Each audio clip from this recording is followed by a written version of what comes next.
In this course we will use the ellipse tool so many times, so it is very important to know how to use it.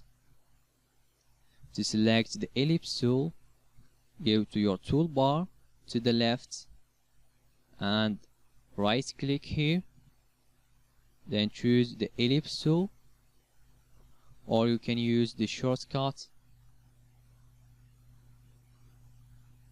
L. So to create a circle, simply click and drag that way, so you can have a circle.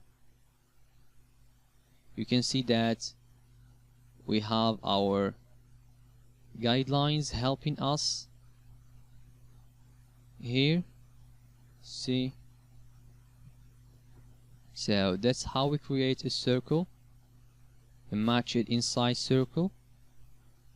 We can create also a custom circle like this.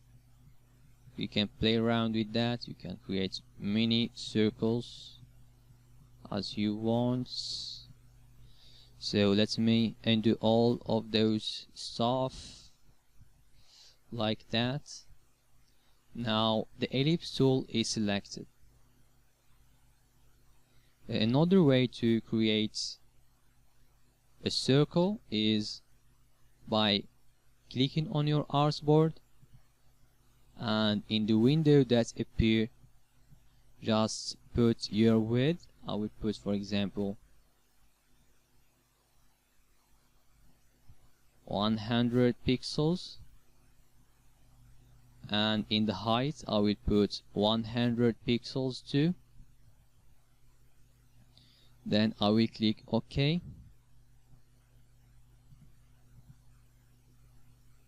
So those little lines are from the other shapes, don't worry about them. So as I said, we can just click the artboard and put our width and height and create a circle. Let's do that again.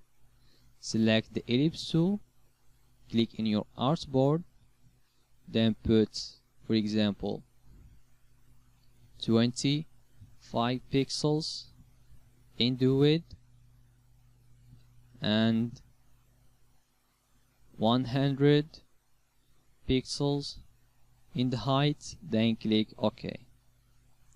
So we've made our other circle.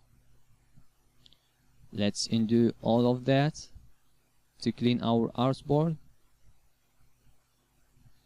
Now if you want to start your circle from the center, you just click on Alt or Option in Mac, click Alt, then click with your mouse and drag the circle.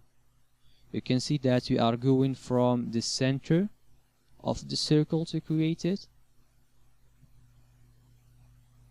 like that.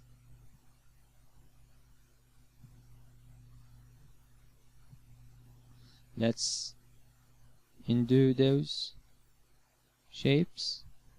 Now if you want to create a circle with the same width and height, just click on Shift, then drag the circle. You see that the circle is not coming from the middle anchor point, because we are just clicking Shift, which that gives us a circle with the same width and height.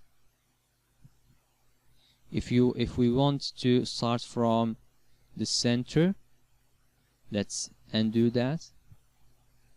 We just click on Alt, and at the same time we click the Shift keyword, so our shape will be even in both the width and height, and it will start from the center. This way we've created our circle. So that's all for using the ellipse tool. See you in the next video.